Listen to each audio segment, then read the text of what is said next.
గురుభ్యో నమః. హరి ఓం. ఎందరో మహానుభావులు అందరికీ నా నమస్కారాలు.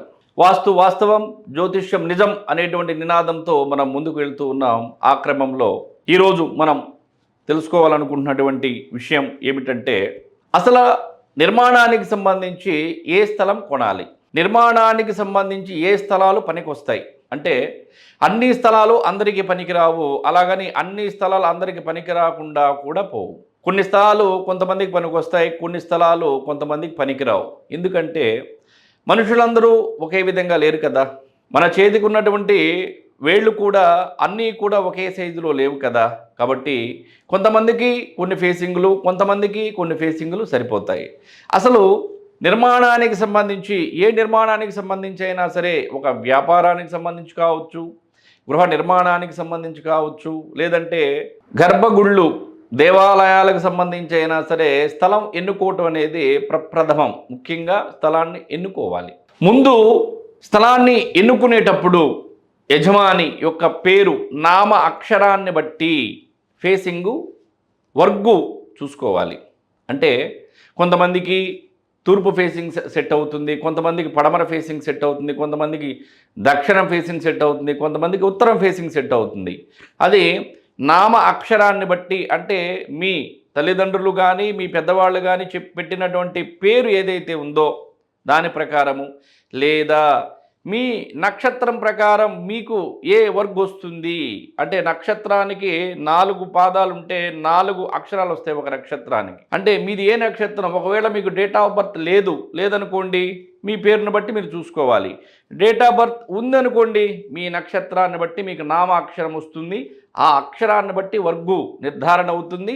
ఆ వర్గును బట్టి మీకు ఫేసింగ్ అనేది సెట్ అవుతుంది. ఆ ఫేసింగ్ స్థలాలు మాత్రమే మీరు తీసుకోవాలి. మనం గత వీడియోల్లో చేసినట్లుగానే ఫేసింగ్లు అన్ని స్థలాలకు సంబంధించి ఏ స్థలం ఏ విధంగా ఉంటుందనేది ఆల్రెడీ మనం చెప్పాం. వాటికి సంబంధించి మీకు ఇన్ఫర్మేషన్, సమాచారం కావాలంటే మాత్రం మీరు గత వీడియోలను కూడా చూడండి. వర్గులు సెట్ అయిన తర్వాత మీకు తూర్పు స్థలం, లేదా పడమర స్థలం, లేదా దక్షిణ స్థలం, లేదా ఉత్తర స్థలం నిర్ధారణ అయ్యిందనుకోండి, ఆ స్థలాన్ని మీరు ఎంచుకోండి. ఎంచుకున్న తర్వాత ఆ స్థలానికి ఏమైనా వీధి పోట్లు తగులుతున్నాయా లేదా అనేది చూడండి. చూసిన తర్వాత ఆ స్థలంలో అష్టదిక్కులలో 8 మూలల్లో కూడా ఏమైనా ఎత్తు పల్లాలు ఉన్నాయా అంటే, ఈశాన్యంలో ఎత్తు ఉండకూడదు, నైరుతిలో ఎత్తు ఉండొచ్చు, అంటే స్థలం మెరకగా ఉండొచ్చు. ఈశాన్యానికి వచ్చేసరికి డౌన్గా ఉండాలి, లేదా ఆగ్నేయంలో కూడా ఎత్తుండకూడదు, నైరుతిలో కూడా ఎత్తుండకూడదు, పడమర ఎత్తుండొచ్చు, నైరుతిలో ఎత్తుండొచ్చు, వాయువ్యంలో ఎత్తుండకూడదు. ఓకే, ఇంతకుముందు కూడా అన్ని ఎత్తు పల్లాలు ఏంటనేది కూడా గత వీడియోలో క్లియర్గా చెప్పడం జరిగింది. ఆ వీడియోలన్నింటిని కూడా చూడండి. ఈరోజు మేము చేసేటువంటి వీడియో ఏదైతే ఉందో, లేదా వీడియోలు ఏవైతే ఉన్నాయో, అవి రేపు భవిష్యత్తులో మేము చేయబోయేటటువంటి వీడియోలకు, మేము చెయ్యబోయేటువంటి వీడియోలకు పునాది. ఈ వీడియోలను చూస్తే కానీ మీకు తర్వాత వచ్చేటువంటి వీడియోలు అర్థం కావు. కాబట్టి మేము ఎప్పుడు అప్లోడ్ చేసిన ఆ వీడియోలను చూసి వాస్తుకు సంబంధించినటువంటి ఇన్ఫర్మేషన్ని మీరు తీసుకోండి. తర్వాత ఆ స్థలంలో కళేబరాలు కానీ, అంటే భౌతిక దేహాలు, అంటే జంతువులకు సంబంధించింది కానీ మనుషులకు సంబంధించినటువంటివి కానీ, కొంతమంది ఏం చేస్తారంటే శ్మశానం పైన మట్టి తోలి ఫ్లాట్లు వేస్తుంటారు. అవి గృహ నిర్మాణానికి సంబంధించి, ఎటువంటి నిర్మాణానికి సంబంధించి అయినా సరే పనికిరావు. కళేబరాలు కానీ, బొగ్గు కానీ, పొట్టు కానీ, లేదా కట్టె, అంటే భూమిలో మట్టిలో కలవకుండా ఉండేటువంటి ఏది ఉన్నా కూడా నిర్మాణానికి పనికిరావు. ఎముకలు కానీ ఇలాంటివి ఎటువంటివి కూడా ఆ గృహంలో ఉండకూడదు. అలాంటి స్థలాలను మీరు ఎంచుకోవాలి. మళ్ళీ పూర్వపు పునాదులు ఉంటాయి, అంటే పాత ఇళ్ళు ఉన్నాయనుకోండి, ఆ పునాదులు ఎక్కడో 5 అడుగులు 10 అడుగులు లోతులో ఉన్నాయనుకోండి, ఆ స్థలాలు అమ్ముతుంటారు. మీరు తెలియకుండా 4 అడుగులు 3 అడుగులు మట్టి తీసేసి కొత్త మట్టి తోలుకొని నిర్మాణం చేశారనుకోండి, గతంలో ఉన్నటువంటి ఇంటికి సంబంధించినటువంటి పునాది ఉంటుంది, అది కూడా చాలా ప్రమాదకరమైనటువంటిది. దానిని కూడా పరిగణలోకి తీసుకోవాలి. అడగాలి, గతంలో ఇక్కడ ఏమన్నా ఇల్లుందా అనేటువంటిది కూడా మీరు అడిగితే వాళ్ళు చెప్తారు, లేదా తెలుసుకోవాలి. అందుకని పూర్వ పునాదులు ఉన్నటువంటి స్థలాలు కూడా మీరు తీసుకోవటానికి నిషిద్ధం.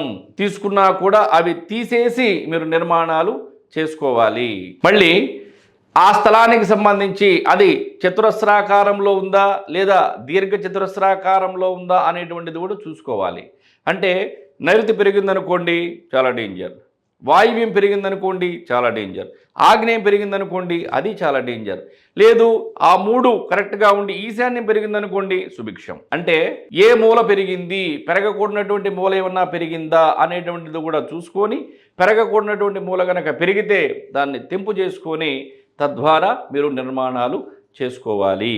మీ భవిష్యత్తు లేదు మీ కుటుంబం సర్వదా సకల సంపదలతో ఆయురారోగ్యాలతో ఉండాలంటే స్థలాన్ని ఎంచుకున్న తర్వాత వర్గులు కుదిరిన తర్వాత ఎటువంటి ఆ స్థలంలో ఎఫెక్ట్ లేనప్పుడు గృహ నిర్మాణం కూడా వాస్తు ప్రకారం చేయండి.